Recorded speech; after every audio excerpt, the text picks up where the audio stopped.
As the clock ticks down on a critical U.S. trade deadline, U.S. President Donald Trump is taking a hard stance, refusing to grant more time for countries under temporary tariff relief. Our Moon Hye-ryeon has the details.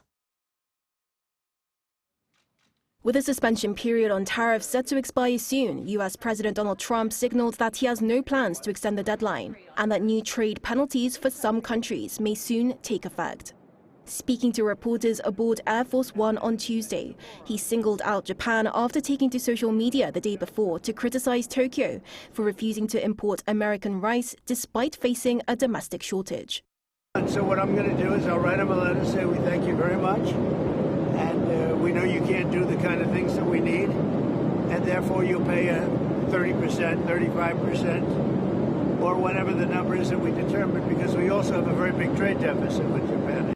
On the other hand, he said a deal to reduce the 26% tariff rate for India to much less is on the table, after Indian officials extended a visit to the White House last week.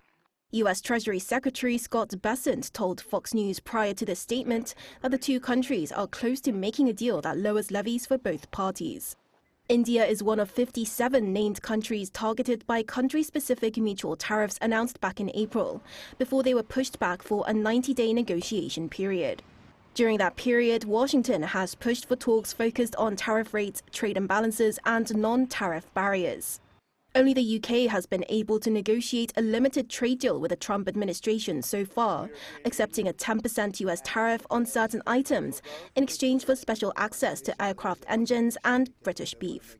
Going forward, the Trump administration is reportedly planning meetings with its trade team to set tariff rates for individual countries as the July 9th deadline approaches.